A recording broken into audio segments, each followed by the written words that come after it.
الحمد لله نحمده ونستعينه ونستغفره ونعوذ بالله من شرور أنفسنا ومن سيئات أعمالنا من يهده الله فلا مضل له ومن يضلل فلا هادي له وأشهد أن لا إله إلا الله وحده لا شريك له وأشهد أن محمدا عبده ورسوله اللهم صل على محمد وعلى آل محمد كما صليت على إبراهيم وعلى آل إبراهيم إنك حميد مجيد اللهم بارك على محمد وعلى آل محمد كما باركت على إبراهيم وعلى آل إبراهيم إنك حميد مجيد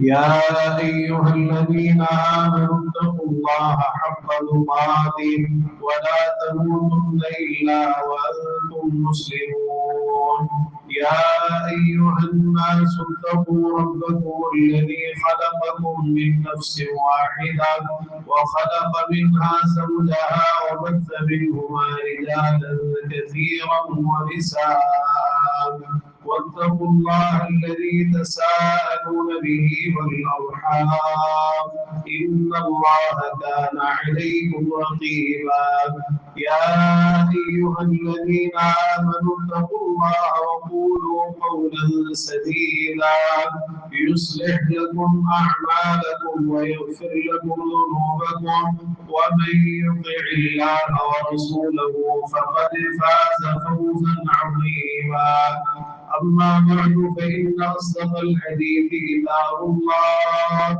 وأحسن الهدي هدي محمد صلى الله تعالى عليه وآله وسلم وشر الأمور محدثاتها وكل محدثة بدعة وكل بدعة ضلالة وكل ضلالة في النار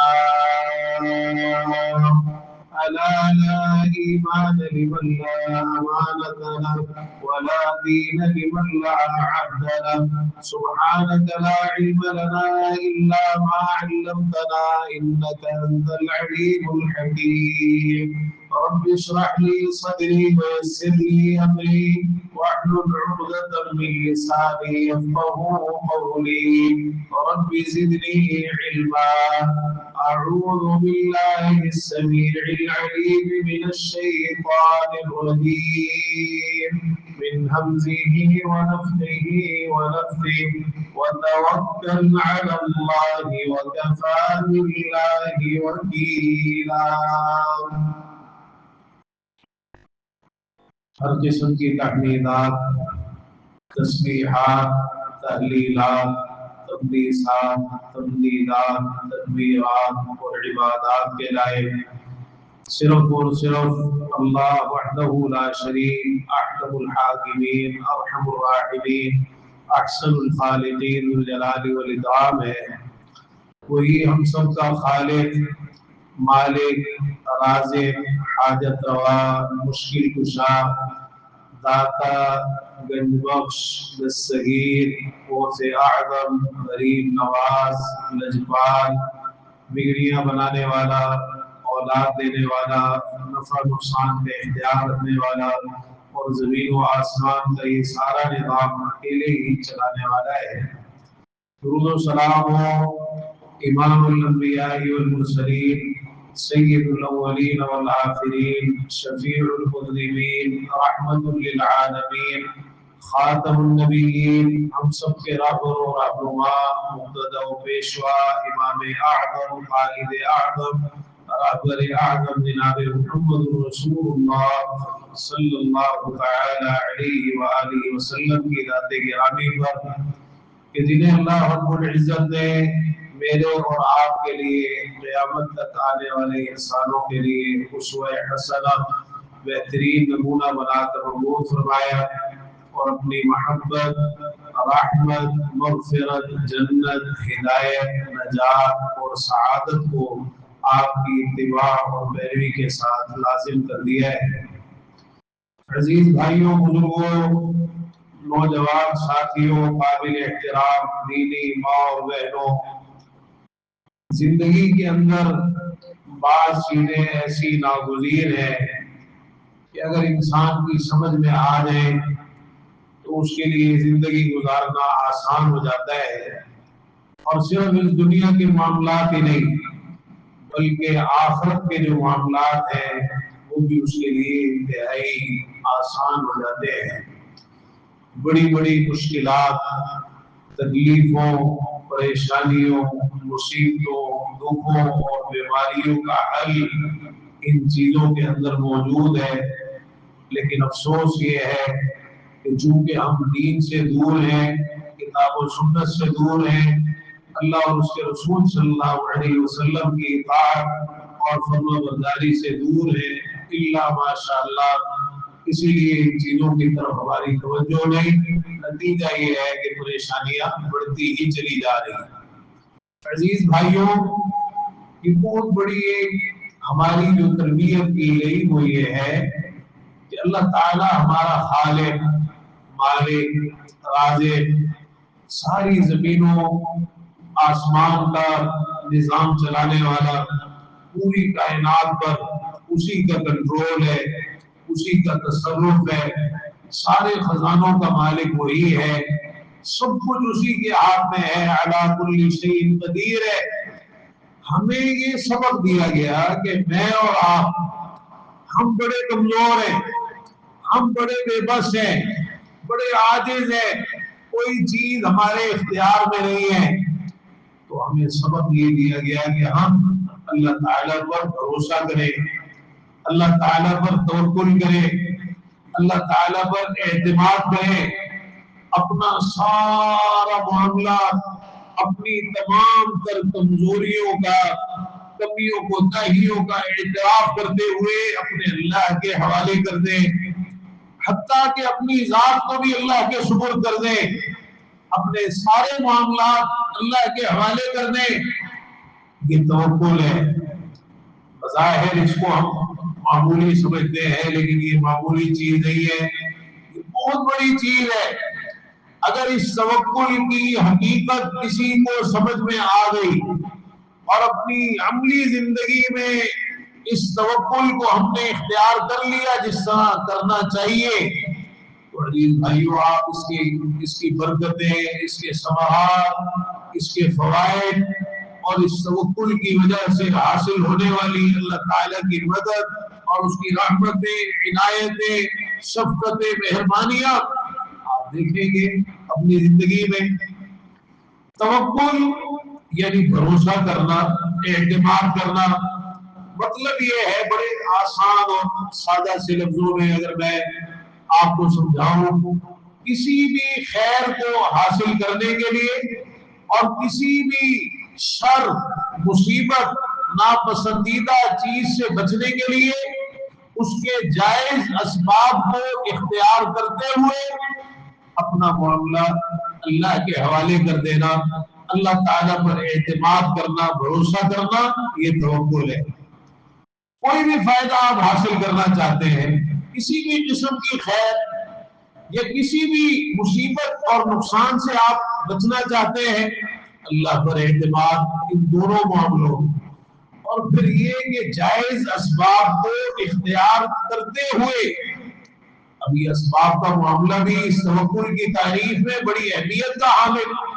یہ بھی نہیں ہو سکتا کہ کوئی انسان ظاہری اسباب اختیار نہ کرے اور وہ کہے کہ بھئی میں نے تو توکل کیا ہے، اس نے توکل کو سمجھا ہی نہیں کہ توکل کہتے کس کو ہے۔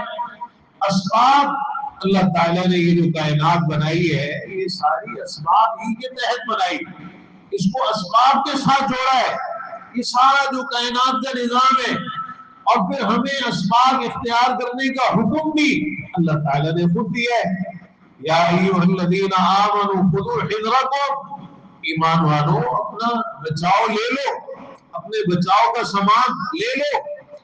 اور اسی طرح اتنے مقامات قرآن مجید کے وَأَعِدُّوا لَهُم مَّا اسْتَطَعْتُم مِّن قُوَّةٍ، کافروں کے مقابلے میں جو تمہاری قوت ہے تیاری کرو، جتنی تم میں استطاعت تیاری کرو، یہ اسباب اختیار کرنے۔ فَإِذَا قُضِيَتِ الصَّلَاةُ فَانتَشِرُوا فِي الْأَرْضِ وَابْتَغُوا مِن فَضْلِ اللَّهِ۔ ہم جمعے کی نماز کے لیے جمع ہے، فرمایا جب جمعے کی نماز سے فارغ ہو جاؤ پھر زمین میں پھیل جاؤ، اللہ کا فضل تلاش کرو۔ یہ اسباب اختیار کرنے کا حکم دیا جا رہا ہے۔ اور بھی کئی مقامات رسول اللہ صلی اللہ علیہ وسلم سے پوچھا گیا الا نتداوى، ہم دوا نہ لے لیا کریں، علاج نہ کروا لیا کریں، یہ جو بیماریاں ہیں ان کا علاج نہ کروائیں؟ فرمایا کہ عباد اللہ تداووا فإن اللہ لم يضع داء الا انزل له دواء۔ اللہ کے بندو علاج کرواؤ، علاج کرواؤ، کوئی بھی بیماری ہے اس کو دور کرنے کے لیے جو اس کا ایک ظاہری علاج ہے وہ کرواؤ۔ اللہ تعالیٰ نے کوئی بھی بیماری ایسی نہیں اتاری مگر اس کا علاج بھی نازل کیا ہے۔ ہاں، دو بیماریاں آپ نے ذکر فرمائی جن کا کوئی علاج نہیں، ایک تو اسی حدیث میں فرمایا ایک سوائے ایک بیماری الا داء واحدا، ایک بیماری ایسی ہے اس کا کوئی علاج نہیں۔ صحابہ نے پوچھا کیا؟ فرمایا بڑھاپا، اس بڑھاپے کا کوئی علاج نہیں ہے۔ یہ جھوٹ بولتے ہیں، سارے دھوکہ دیتے ہیں جو آپ کو کہتے ہیں کہ آپ کے بڑھاپے کو جوانی میں بدل دیں گے، سوال ہی پیدا نہیں ہوتا۔ اور جو لوگ جوان بننے کی کوشش کرتے ہیں نا بوڑھا ہونے کے بعد، اور اپنا بیڑا غرق کر لیتے ہیں، رہی صحیح صحت بھی تباہ کروا لیتے ہیں۔ بڑھاپے کا کوئی علاج ہے ہی نہیں، اللہ تعالیٰ کا نظام، جوانی دوبارہ نہیں آتی، ایک ہی دفعہ آتی ہے۔ اسی طرح دوسری بیماری آپ نے ذکر کی، دوسری چیز فرمایا وہ موت، اس موت کا بھی کوئی علاج نہیں ہے۔ جو وقت اللہ تعالیٰ نے لکھا ہے اس پہ یہ آ جائے، لاکھ دوائیاں لے لو، ڈاکٹروں کے پاس چلے جاؤ، بڑے بڑے مہنگے ہسپتالوں میں چلے جاؤ، کچھ بھی کر لو، نہیں بچ سکتے تم موت سے، اس کا کوئی علاج اور اس کا کوئی مداوا ہے ہی نہیں۔ تو آپ نے اسباب اختیار کرنے کا حکم دیا ہے۔ ایک صحابی نے پوچھا کہ میری اونٹنی ہے اعقلها واتوکل ام اطلقها واتوکل، اسے باندھ کر بھروسہ کروں یا اسے چھوڑ کر کھلا چھوڑ دوں اور بھروسہ کروں؟ ایک توکل سمجھایا جا رہا ہے، توکل ہے کیا؟ فرمایا اعقلها وتوکل، اپنی اونٹنی کو باندھو اور توکل کرو۔ یہ نہیں ہے کہ کھلا چھوڑ دیا اور پھر تم کو ہو کے نہیں۔ اب ایسے ہی ہے نا جیسے کوئی سواری لا کے کھڑی کرتا ہے، وہ اس نے اس کو تالا نہیں لگایا، کوئی ظاہری اسباب حفاظت کی ظاہری تدبیریں وہ اس نے اختیار نہیں کی، ایسے ہی چھوڑ دی، تو پھر کہے کہ میں توکل کر رہا ہوں۔ عزیز بھائیو یہ توکل نہیں ہے، اس میں آپ کو غلطی لگ رہی ہے۔ توکل یہ ہے کہ ظاہری اسباب جو ہیں ان کو اختیار کرنا ہے۔ کچھ لوگ نکلتے تھے حج کے لیے اور وہ زیادہ راہ نہیں لیتے تھے، کہتے تھے ہم تو توکل کر رہے ہیں اللہ تعالیٰ کا۔ اچھا پھر جب وہاں جاتے رستے میں اتنے تنگ ہوتے، پریشان ہوتے، بیت اللہ پہنچتے، پھر حالات سے تنگ آ کر مانگنا شروع کر دیتے۔ اللہ تعالیٰ نے قرآن نازل فرمایا وَتَزَوَّدُوا فَإِنَّ خَيْرَ الزَّادِ التَّقْوَىٰ، حج کے احکام ذکر کرتے ہوئے کہ زیادہ راہ لے لو لیکن بہترین زیادہ راہ تقویٰ ہے۔ ایسے نہ کرو کہ تم سفر پہ جا رہے ہو، گھر سے نکل رہے ہو، کوئی زیادہ راہ ساتھ نہیں لے رہے، کہتے ہو جی ہم توکل کر رہے ہیں، توکل نہیں ہے۔ بلکہ سیدنا عمر رضی اللہ تعالیٰ عنہ کو کچھ لوگوں کے بارے میں پتہ چلا کہ وہ ایسے ہی گھروں سے نکل جاتے ہیں اور اپنے بارے میں کہتے ہیں نحن المتوکلون، ہم تو توکل کرنے والے ہیں۔ کہنے لگے نہیں بل انتم المتقلون، تم وہ ہو جو دوسروں پر نظر رکھنے والے ہو، دوسروں کا سہارا لینے والے ہو، دوسروں پر تمہاری نظر ہے کہ دوسروں سے ہمیں کچھ مل جائے اور خود سے ہمیں کچھ نہ کرنا پڑے۔ عزیز بھائیوں، یہ توکل ان ظاہری اسباب کو اختیار کرنے کے ساتھ جڑا ہوا ہے، اور توکل کی تعریف میں بنیادی طور پر یہ چیز شامل ہے۔ لیکن ان اسباب کے تعلق سے ہم نے جو لفظ استعمال کیا جائز اسباب، ناجائز نہیں، ایسے اسباب نہیں، کسی خیر کو حاصل کرنے اور کسی مصیبت سے بچنے کے جو ناجائز ہیں، حرام ہیں، غلط ہیں، جن سے منع کیا اللہ اور اس کے رسول صلی اللہ علیہ وسلم نے، ان اسباب کو اختیار نہیں کرنا، جو جائز اسباب ہیں، حلال اسباب ہیں، جن کی اجازت دی گئی ہے، بس ان کو اپنے لیے کافی سمجھ کر اپنے معاملے کو اللہ تعالیٰ کے حوالے کر دینا ہے۔ عزیز بھائیوں، اس توکل کا ایمان کے ساتھ بڑا گہرا تعلق ہے، بلکہ حافظ ابن قیم رحمہ اللہ فرماتے ہیں بندے کا جتنا ایمان پختہ ہوتا ہے اللہ تعالیٰ پر توکل بھی اتنا ہی زیادہ ہوتا ہے، اور جتنا ایمان کے اندر نقص آتا ہے، کمزوری آتی ہے، توکل کے اندر بھی کمزوری آتی چلی جاتی ہے۔ قرآن مجید کے 7 مقامات پر اللہ تعالیٰ نے اس طرح فرمایا وَعَلَى اللَّهِ فَلْيَتَوَكَّلِ الْمُؤْمِنُونَ، اللہ تعالیٰ ہی پر لازم ہے کہ مومن بھروسہ کرے، مومنوں کو اللہ پر بھروسہ کرنا چاہیے۔ اچھا، یہ توکل کی ایک عبادت، دل کی عبادت، قلبی عبادت، جس کا تعلق انسان کے دل کے ساتھ اور اس کے اثرات انسان کے اعضاء پر ظاہر ہوتے ہیں۔ اللہ کے سوا کسی اور پر توکل بھی نہیں کیا جا سکتا، یہ شرک ہے۔ ما فوق الاسباب، اسباب سے ماورا، اسباب سے بالا تر اگر کوئی ذات ہے جس پر توکل کیا جائے تو صرف اور صرف اللہ تعالیٰ کی ذات۔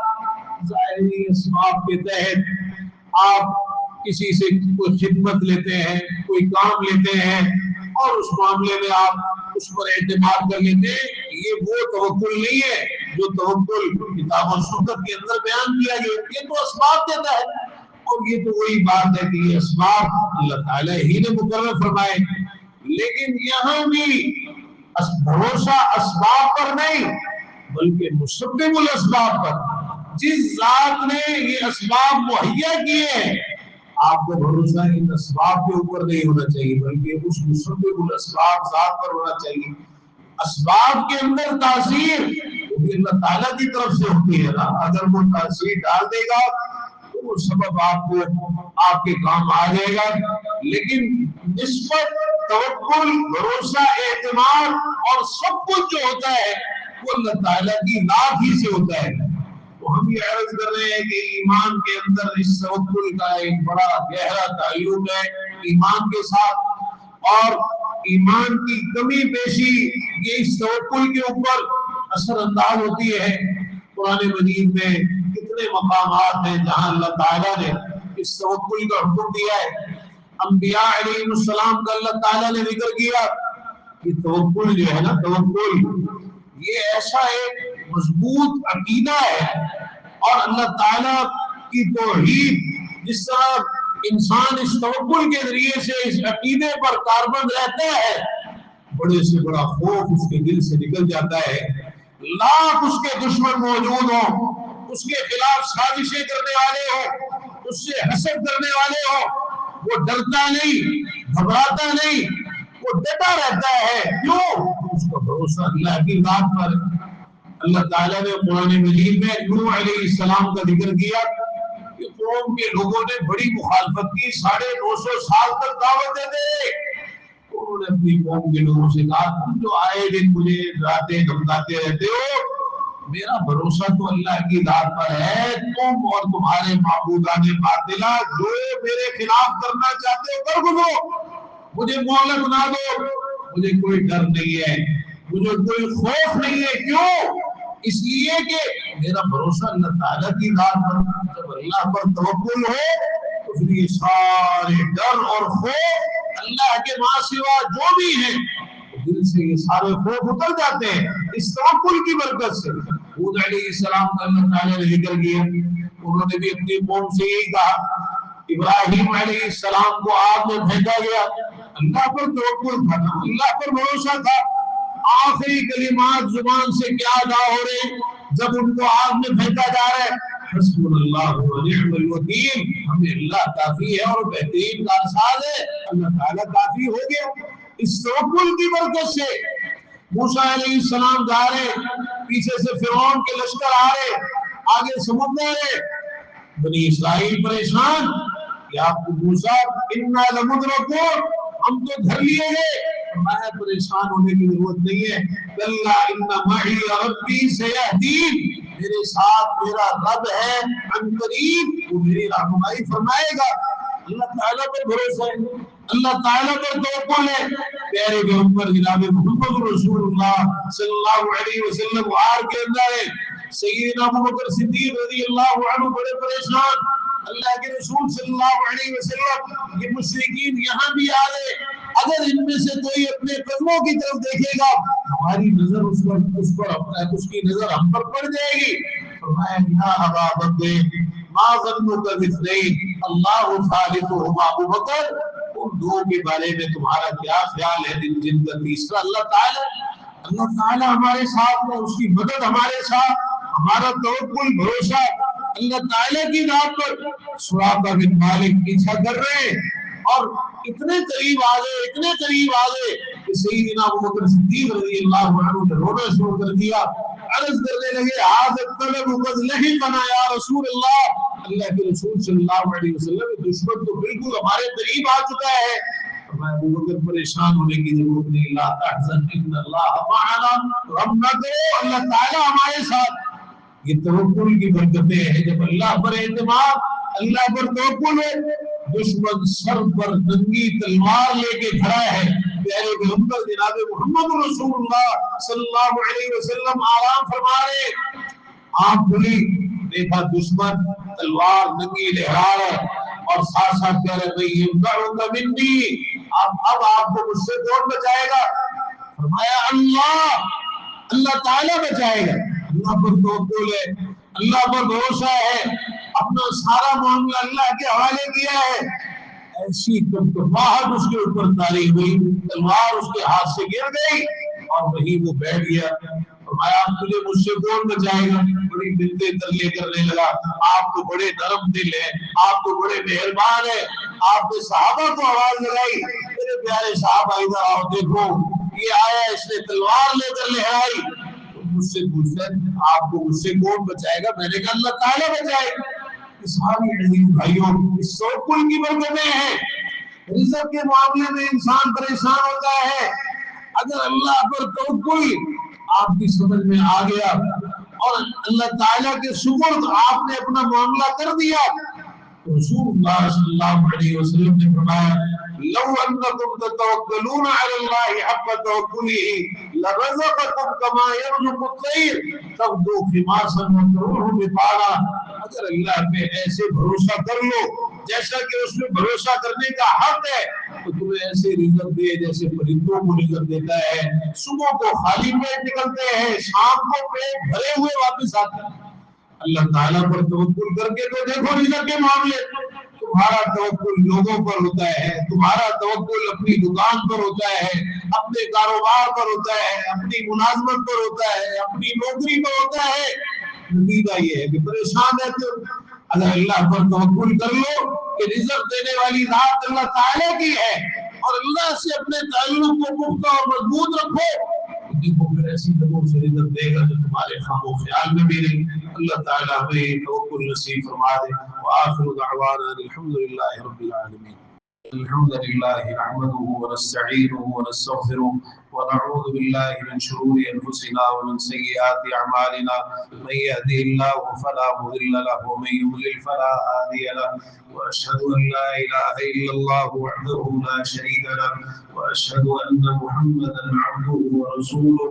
اللهم صل على محمد وعلى آل محمد كما صليت على إبراهيم وعلى آل إبراهيم إنك حميد مجيد. اللهم بارك على محمد وعلى آل محمد كما باركت على إبراهيم وعلى آل إبراهيم إنك حميد مجيد.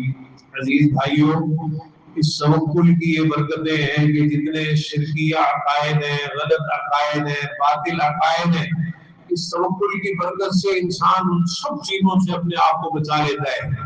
جس کا توکل اللہ کی ذات پر ہوتا ہے پھر وہ کالے دھاگے نہیں باندھتا, وہ تعویذ نہیں پہنتا, وہ کڑے دھاگے چھلے اور اس طرح کی جو چیزیں لوگ کرتے ہیں, وہ کالی ٹاکیاں لٹکا لیتا ہے, کوئی جوتا الٹا لٹکا لیتا ہے, کوئی کیا کرتا ہے, کوئی یہ سارے کام وہ لوگ کرتے ہیں کہ جن کا اللہ پر توکل اور بھروسہ نہیں, اور ان کو یہ پتہ نہیں ہے کہ ہم یہ سارے کام کر کے کتنا اپنے ایمان کا جنازہ نکالتے ہیں. اور کتنا اپنا نقصان کرتے ہیں اور اپنے عقیدے کو تباہ و برباد کرتے ہیں، اور ان چیزوں کی وجہ سے ہم کتنا اللہ سے دور ہوتے ہیں کہ رسول اللہ صلی اللہ علیہ وسلم نے فرمایا من تعلق شیئا وکل الیہ، جو کوئی بھی چیز لٹکاتا ہے اسے اسی کے حوالے کر دیا جاتا ہے۔ دھاگا لٹکا ہے، چلو اس کو اس کے دھاگے کے حوالے کر دیا گیا۔ وہ دھاگا ہے وہ کیا کرے گا؟ وہ دھاگا ہے جو شرک کرتا ہے نا اللہ کے ساتھ، اس کی عقل ماری جاتی۔ انسان سوچے ذرا، اپنے دماغ سے کام لے، اس دھاگے کی کیا حیثیت ہے، اس گڑے کی، اس سلے کی کیا حیثیت ہے، کیا کرے گا؟ اسی طرح یہ بدشگونی، مختلف چیزوں سے بدشگونی لینا اور ان کو منحوس سمجھنا۔ عبداللہ بن مسعود رضی اللہ عنہ نے جب یہ حدیث بیان کی تھی نا طیرۃ الشرک، کہ بدشگونی لینا شرک ہے، ساتھ آگے کہتے ہیں وما منا الا ولکن اللہ یذہبہ بالتوکل، کہ ہم میں سے ہر ایک کے دل میں کوئی نہ کوئی ایسی بات آ ہی جاتی ہے، لیکن اللہ تعالیٰ توکل کی برکت سے اسے دور فرما دیتا ہے۔ تو انسان کے دل میں شکوک و شبہات یا توہم پرستی یا وسوسے شیطان کی طرف سے ہے نا، تو اب جو توکل کرتے ہیں شیطان کا اثر ان سے زائل ہوتا ہے۔ انه ليس له سلطان على الذين امنوا وعلى ربهم يتوكلون، میں جو ایمان والے ہیں اللہ پر بھروسہ کرتے ہیں، شیطان کا ان پر کوئی زور نہیں۔ یہ جادو ہو گیا، نظر بد ہو گئی، اور اس طرح کی آج کل ہر آدمی کہتے جی فلاں نے یہ کر دیا، فلاں نے میرے خلاف یہ کر دیا، تمہارا ایمان اتنا کمزور ہے تو پھر لوگ یہی کچھ ہی کریں گے تمہارے ساتھ۔ اللہ پر بھروسہ کرو، اللہ پر توکل کرو۔ جادو کا ذکر کیا نا اللہ تعالیٰ نے، فرمایا وما هم بضارین به من احد الا باذن اللہ، کسی کا کچھ نہیں بگاڑ سکتے مگر اللہ کے حکم کے ساتھ۔ اللہ تعالیٰ پر اگر آپ کا توکل ہے، ومن يتوکل علی اللہ فهو حسبہ، جو اللہ پہ بھروسہ کرتا ہے نا اللہ تعالیٰ اسے کافی ہو جاتا ہے۔ سیدنا ابو درداء رضی اللہ عنہ فرماتے ہیں کہ جو صبح اور شام کے وقت 7 مرتبہ یہ کلمات پڑھ لیتا ہے، اللہ تعالیٰ اس کی ساری پریشانی اور فکروں میں اسے کافی ہو جاتا ہے۔ حسبی اللہ لا الہ الا هو علیہ توکلت وهو رب العرش العظیم، 7 دفعہ صبح 7 دفعہ شام۔ اس کے علاوہ انسان حسبنا اللہ ونعم الوکیل پڑھے۔ اور ہم نے عرض کیا جو آخرت کا معاملہ ہے یہ بھی توکل کی برکت سے بڑا آسان ہوتا ہے کہ انسان دین کے مطابق زندگی گزارے، نیک کام کرے، گناہوں سے بچے، لیکن اسے پتہ تو نہیں ہے نا میرے ساتھ ہوگا کیا، میرا خاتمہ کیسے ہوگا، قبر کے معاملات کیسے ہوں گے، آخرت میں میرا کیا بنے گا، حشر کے میدان میں کیا ہوگا، پل صراط عبور کر سکوں گا یا نہیں کر سکوں گا۔ جواب سب کا کیا ہے، سب کا حل کیا ہے، اللہ پر توکل، اللہ پر بھروسہ۔ رسول اللہ صلی اللہ علیہ وسلم نے ایک حدیث میں سور کے بھوکے جانے کا ذکر کیا اور اس کی ہولناکیاں بیان فرمائی۔ صحابہ بڑے پریشان ہو گئے، عرض کرنے لگے پھر آپ ہمیں کیا حکم دیتے ہیں، ہم کیا کریں؟ فرمایا میرے پیارے صحابہ بس تم یہ پڑھو حسبنا اللہ ونعم الوکیل توکلنا علی اللہ ربنا۔ ان کلمات کی برکت سے آخرت کی جو گھڑیاں ہیں اور جو مشکلات ہیں اللہ تعالیٰ وہ ساری تمہارے لیے آسان فرما دے۔ تو عزیز بھائیو، دنیا کی مشکلات بھی دور ہوتی ہیں، آخرت کی بھی دور ہوتی ہے، اور یہ ایک ایسا مضبوط سہارا ہے اللہ خیر حافظا وهو ارحم الراحمین۔ اللہ تعالیٰ کے ساتھ انسان کا تعلق پختہ اور مضبوط ہوتا ہے، نتیجتاً اللہ تعالیٰ بھی اپنے بندے سے راضی ہوتا ہے۔ ان اللہ یحب المتوکلین، اللہ تعالیٰ توکل کرنے والوں سے محبت فرماتا ہے۔ اللہ تعالیٰ مجھے اور آپ کو بھی یہ توکل نصیب فرما دے کہ ہم اپنی عملی زندگی کے اندر اس توکل کو اساس اور بنیاد بنا کر اپنے ہر مسئلے میں، ہر معاملے میں، ہر ضرورت، پریشانی، بیماری میں، اولاد کا مسئلہ ہے، گھر بار کا مسئلہ ہے، رزق کا مسئلہ ہے، آنے والے وقتوں میں کیا ہوگا، کوئی کاروبار آپ کر رہے ہیں، سب اللہ پر توکل، اللہ پہ بھروسہ، جائز چیز کو اختیار کرنا ہے، حلال چیز کو، بس پھر اللہ پر بھروسہ کرنا ہے۔ کوئی رشتہ ناتا کرنے لگے کیا بنے گا ہو، لوگ تو جو شرک میں مبتلا ہے وہ حساب لگواتے ہیں، کہتے ہیں یہ رشتہ کیسا رہے گا، یہ کاروبار کیسا رہے گا۔ فَإِذَا عَزَمْتَ فَتَوَكَّلْ عَلَى اللَّهِ، جب پختہ ارادہ کر لو بس پھر اللہ پہ بھروسہ کرو۔ اللہ تعالیٰ توفیق عطا فرمائے کہ ہمارے عقیدے عبادات معاملات شکل و صورت لباس کاروبار تجارت چلنا پھرنا اٹھنا بیٹھنا سونا جاگنا اخلاق گفتار کردار خوشی اور غمی کے تمام امور سب کچھ پیارے پیغمبر جناب محمد رسول اللہ صلی اللہ تعالی علیہ وآلہ وسلم کے طریقے کے مطابق ہونا چاہیے. ربنا آتنا فی الدنیا حسنہ وفي الآخرة حسنة وقنا عذاب النار. ربنا ظلمنا أنفسنا وإن لم تغفر لنا وترحمنا لنكونن من الخاسرين. رب اغفر وارحم وأنت خير الراحمين. اللهم اشفنا واشف مرضانا ومرضى المسلمين يا شافي الأمراض اشف مرضانا ومرضى المسلمين. اللهم رب الناس أذهب البأس واشفهم من الشافي لا شفاء إلا شفاءك شفاء لا يغادر سقما.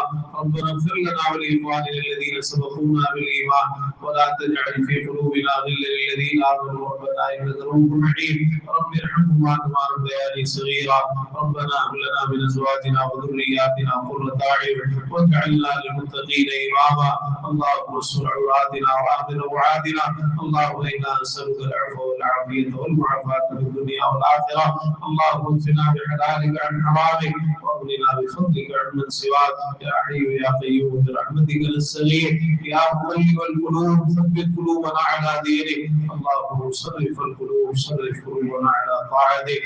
اللهم لا سهل إلا ما جعلته سهلا وأنت تجعل الحزن إذا شئت سهلا. اللهم أعز الإسلام والمسلمين. اللهم انصر المظلومين من المسلمين. اللهم عليك بالكفار أجمعين. اللهم إنا نجعلك في نحورهم ونعوذ بك من شرورهم.